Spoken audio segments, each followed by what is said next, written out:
اعوذ باللہ من الشیطان الرجیم بسم اللہ الرحمن الرحیم۔ اللہ تبارک و تعالیٰ کے نام سے شروع جو بڑا مہربان اور نہایت رحم کرنے والا ہے۔ قرب قیامت کا ایک ایسا خوفناک فتنہ جس کا خوف اور دبدبہ ہر زمانے میں پایا جاتا تھا۔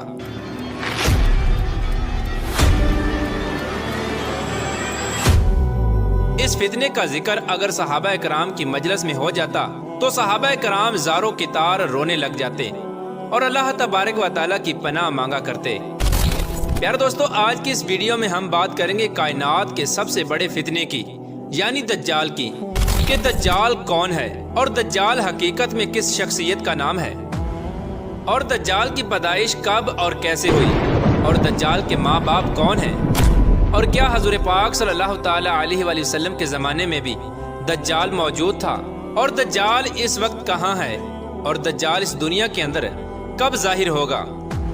پیارے دوستو، ان تمام تر سوالات کے جوابات قرآن و حدیث کی روشنی میں آج کی اس ویڈیو میں ہم آپ کو بتائیں گے، لہٰذا آپ سے گزارش ہے کہ ہماری اس ویڈیو کو اینڈ تک ضرور دیکھیے گا۔ پیارے دوستو، حضور پاک صلی اللہ تعالی علیہ وآلہ وسلم نے ارشاد فرمایا کہ قیامت اس وقت تک قائم نہ ہوگی جب تک دجال اس دنیا میں ظاہر نہ ہو جائے۔ دجال کی ظاہری نشانیاں اور شکل و صورت کے بارے میں حضور پاک صلی اللہ تعالی علیہ وآلہ وسلم نے ارشاد فرمایا کہ دجال چھوٹے قد کا ہوگا اور وہ بد صورت ہوگا، اور وہ ایک آنکھ سے اندھا ہوگا، اس کے دونوں پاؤں ٹیڑھے ہوں گے، اور اس کے جسم میں بہت زیادہ بال ہوں گے، اس کے سر کے بال گنگریالے ہوں گے، اور اس کا رنگ سرخ یا گندمی ہوگا، اور اس کی ناک طوطے کی چونچ جیسی ہوگی۔ اور دجال کی سب سے واضح نشانی یہ ہوگی کہ اس کے ماتھے پر کاف فا را لکھا ہوگا، جس کو ہر مسلمان پڑھ لے گا، چاہے وہ پڑھا لکھا ہو یا ان پڑھ ہو، لیکن کافر اور فاسق اس کو نہ پڑھ سکیں گے۔ پیارے دوستو، دجال جب اس دنیا کے اندر ظاہر ہوگا تو لوگوں کے سامنے پرہیزگار بن کر رہے گا تاکہ لوگ زیادہ سے زیادہ اس کی اتباع کریں، لیکن اندر سے یہ کافروں کی طرح ظالم ہوگا۔ دجال سب سے پہلے نبوت کا دعویٰ کرے گا، جب اس کے ماننے والوں کی تعداد زیادہ ہو جائے گی تو یہ خدائی کا دعویٰ کر دے گا۔ دجال ایک بہت بڑی سواری پر سوار ہو کر پوری روئے زمین میں گردش کرے گا۔ وہ سواری اتنی بڑی ہوگی کہ اس کی دونوں آنکھوں کا درمیانی فاصلہ 40 گز ہوگا۔ پیارے دوستو، دجال کے پاس بے شمار طاقت اور بے شمار مال و دولت اور خزانے ہوں گے۔ اس روئے زمین کی زیادہ تر نہروں پر دجال کا قبضہ ہوگا، اس کی اجازت کے بغیر کوئی بھی پانی نہ پی سکے گا۔ یہ لوگوں کو گمراہ کرنے کے لیے طرح طرح کی شعبدہ بازیاں دکھائے گا۔ یہ آسمان کو حکم دے گا تو وہ بارش برسائے گا، اور زمین کو حکم دے گا تو وہ سبزہ اگائے گی۔ اس وقت دجال اپنے آپ کو خدا کہے گا۔ جو لوگ اس کے پیروکار بن جائیں گے تو دجال ان کو مالا مال کر دے گا اور وہ عیش و عشرت کی زندگی گزاریں گے، اور جو لوگ دجال کو خدا ماننے سے انکار کر دیں گے تو دجال ان کو قتل کر دے گا۔ پیارے دوستو، دجال بجلی کی رفتار سے بھی زیادہ تیزی کے ساتھ زمین کے اندر گردش کرے گا، اور وہ دنیا کے ہر کونے میں جائے گا۔ اس وقت تمام دنیا کے کافر اور اسرائیلی لوگ دجال کی حمایت کریں گے اور اس کی جماعت کے ساتھ شامل ہو جائیں گے، لیکن جو سچا مسلمان ہوگا وہ اس کو پہچان لے گا اور وہ اس کو خدا ماننے سے انکار کر دے گا۔ دجال پوری روئے زمین کے اندر فتنہ فساد پھیلانے کے بعد مکہ اور مدینہ کی طرف روانہ ہوگا۔ جب یہ مکہ میں داخل ہونے کی کوشش کرے گا تو اس کو مکہ میں داخل ہونے سے روک دیا جائے گا، اور آخر کار مکہ سے ذلیل و خوار ہو کر مدینے کی طرف جائے گا۔ اس وقت مدینہ منورہ کے 7 دروازے ہوں گے، اور ہر دروازے پر اللہ تبارک و تعالیٰ کی طرف سے ایک نگہبان فرشتہ مقرر ہوگا جو اس کو مدینہ میں داخل نہیں ہونے دے گا۔ اس طرح دجال مکہ اور مدینہ کے باہر کھڑا ہو کر ایک خوفناک چیخ مارے گا۔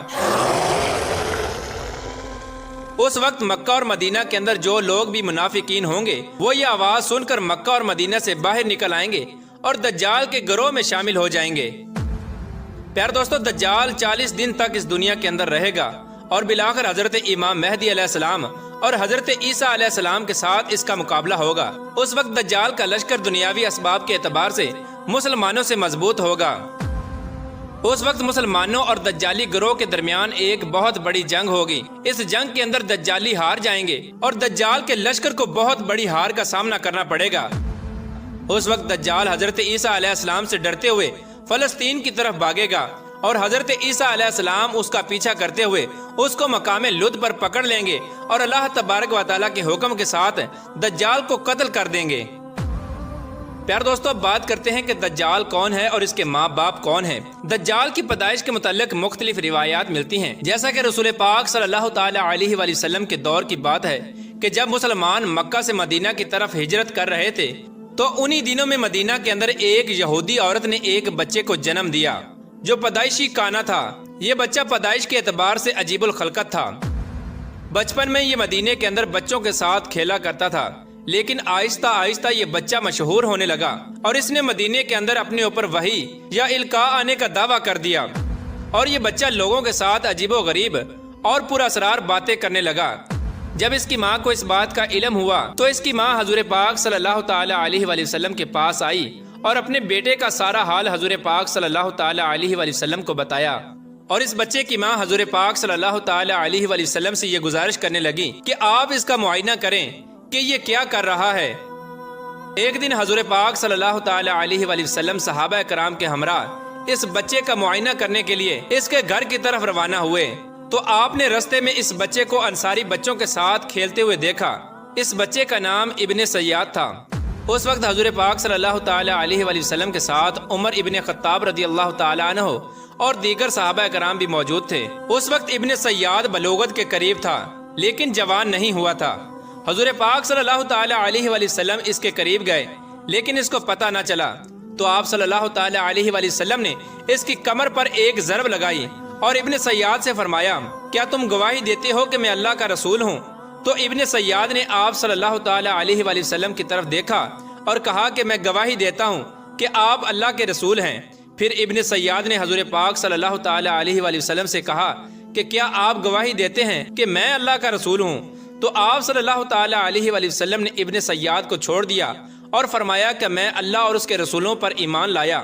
اس کے بعد نبی پاک صلی اللہ تعالی علیہ وآلہ وسلم نے ابن سیاد سے پوچھا کہ تو کیا دیکھتا ہے؟ تو ابن سیاد نے کہا کہ میں سمندر پر عرش دیکھتا ہوں۔ تو اس وقت حضور پاک صلی اللہ تعالی علیہ وآلہ وسلم نے ارشاد فرمایا کہ وہ ابلیس کی چال ہے۔ اس وقت ابن سیاد نے حضور پاک صلی اللہ تعالی علیہ وآلہ وسلم کو بتایا کہ میرے پاس سچی اور جھوٹی خبریں آتی ہیں۔ یہ بات سن کر آپ صلی اللہ تعالی علیہ وآلہ وسلم نے فرمایا، پھر تو تیرا معاملہ الٹ ہو گیا۔ اس کے بعد حضور پاک صلی اللہ تعالی علیہ وآلہ وسلم نے ابن سیاد سے فرمایا کہ میں نے تیرے لیے ایک چھپانے والی چیز چھپائی ہے۔ دراصل اس وقت حضور پاک صلی اللہ تعالی علیہ وآلہ وسلم نے اپنے دل کے اندر لفظ دخان سوچا تھا تو ابن سیاد حضور پاک صلی اللہ تعالی علیہ وآلہ وسلم سے کہنے لگا کہ آپ نے دل کے اندر جو چیز چھپائی ہے وہ الدخ ہے۔ تو اس پر آپ صلی اللہ تعالی علیہ وآلہ وسلم نے ارشاد فرمایا کہ ذلیل ہو جا، تیری قدرت بڑھ نہیں سکتی۔ اس وقت حضرت عمر رضی اللہ تعالی عنہ نے فرمایا کہ اگر آپ مجھے اجازت دیں تو میں اس کی گردن اڑا دوں۔ اس وقت حضور پاک صلی اللہ تعالی علیہ وآلہ وسلم نے ارشاد فرمایا کہ اسے چھوڑ دو، اگر تو یہ سچا ہے تو اسے قتل نہیں کر سکتا، اور اگر یہ جھوٹا ہے تو اسے قتل کرنے میں کوئی بھلائی نہیں۔ پیار دوستو، مدینے کے لوگ ابن سیاد کے بارے میں یہ کہا کرتے تھے کہ بعض شیاطین اس کے پاس آتے تھے جو اس کو عرش الہی کی خبریں دیا کرتے تھے، جبکہ حضور پاک صلی اللہ تعالی علیہ وآلہ وسلم نے ابن سیاد کے معاملے میں سکونت اختیار کی ہے، کیونکہ آپ صلی اللہ تعالی علیہ وآلہ وسلم کی طرف یہ وحی نہیں کی گئی کہ ابن سیاد کی حقیقت کیا ہے، جبکہ بعض لوگ ابن سیاد کو ہی دجال مانتے ہیں، اور کچھ صحابہ کرام کا خیال بھی یہی تھا۔ اور ایک دوسری روایت میں ملتا ہے کہ حضرت عمر رضی اللہ تعالی عنہ حضور پاک صلی اللہ تعالی علیہ وآلہ وسلم کے سامنے ابن سیاد کو دجال کہا کرتے تھے، لیکن آپ صلی اللہ تعالی علیہ وآلہ وسلم نہ ہی اس بات کا اقرار کرتے اور نہ ہی اس بات کا انکار کرتے۔ پیارے دوستو، ابن سیاد کے اندر ایسی بہت ساری نشانیاں موجود تھیں جو کہ دجال کی نشانیاں تھیں۔ یہی وجہ ہے کہ اس دور کے اندر صحابہ کرام بھی ابن سیاد کو دجال کہا کرتے تھے، اور بعض مفسرین کا یہ کہنا ہے کہ ابن سیاد ہی وہ شخص ہے جو قرب قیامت میں دجال بن کر ظاہر ہوگا۔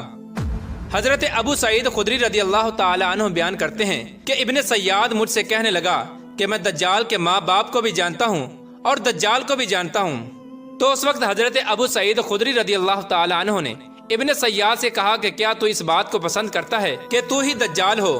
تو اس وقت ابن سیاد نے کہا کہ اگر مجھے دجال بنایا گیا تو میں اس بات کو ناپسند نہیں کروں گا کہ میں دجال بنوں، یعنی کہ میں دجال بننا پسند کروں گا۔